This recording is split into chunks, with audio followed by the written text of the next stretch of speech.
We'll eat them up. Now over to John for Trial Tuesday. Welcome back. Trial Tuesday once again. Today we're touching on South Carolina's safe haven law and a recent child abandonment incident. Attorney David Aylor, commander of the courtroom for all of his clients, joins us right now with much more. Counselor, this is a very complicated issue. A couple of years ago, they established that safe haven law. Apparently, it was violated recently up in Anderson.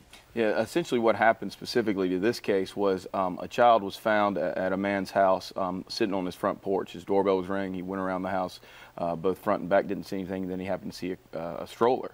It had a child in it, of course, and then he ultimately called the police. The child was taken to the hospital, and the child's completely healthy, luckily. It's a 4-year-old child. Initially, they didn't know whose child it was. They have now since determined whose child it was, and they have charged the parents involved with a felony charge of neglect of a child, which is up to 10 years in prison. Well, how does that happen? Because we all know that safe haven law that was enacted a couple of years ago, but in this case, it doesn't apply for one key reason. Right, and the main reason is, one, the fact that where they drop the child off. Within the safe haven law, or also known as Daniel's law, you can drop a child off at any sort of medical provider, EMS, ER type of place, hospitals, of course, to a nurse or someone on duty, also churches, fire stations, police stations. You can't just drop them off at a private citizen's home.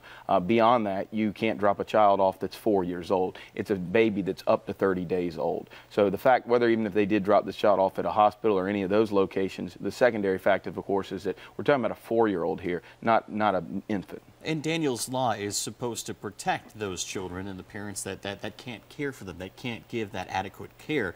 They'd rather see the child go into a foster situation and be raised, you know, in a better set of circumstances. That's what the law is there for originally. When you're 4 years old, that's a different set of circumstances. That's just perhaps not wanting to care for that child. Right, that's just pure irresponsibility and neglect on the child, and that's why they've been charged. Ultimately, there's a lot of different ways that child can be put into foster care and the care of a relative through Department of Social Services, as opposed to just dropping the child off. This is a problem that often occurs in other countries, particularly China with their one-child policy. Right. It's something we don't often see here in America. Ironically, after this article and this incident came out with the last couple of days, as recent as yesterday, another child in Anderson was actually dropped off at a hospital. Huh. Now, that child was an infant, was within 30 days, so those parents will not have any legal consequences from it. They will have a hearing to determine if there's a relative or a parent that's going to come back and try to claim the child, and if not, it'll go into foster care. Well, where do you see this going for the other couple in this case that dropped off the 4-year-old? Can those charges stick?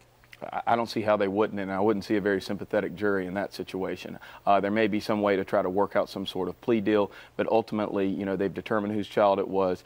Clearly, they were within nowhere close to what the law of Daniel's law is. You know, a 4-year-old on a private citizen's residence. You know, that's just not the correct way to handle it, and I think they're going to really have to pay for it. Does that make it even worse, though? You said maybe up to 10 years on that sentence. Then they can't care for the child anyway. Right. Well, it would be very unlikely that they would be able to get the child back at this point anyway, due to the actions, regardless of the legal situation. Absolutely. So if you do get into a situation where you don't think that you can raise that child in the proper circumstances, you can drop them off under Daniel's law for up to 30 days, from birth to 30 days at churches, fire stations, hospitals, and police stations. Make sure you keep that in mind. And Attorney, we appreciate your help. David Aylor, thank you so much for coming back. We appreciate it. Stay with us. We'll be right back after this.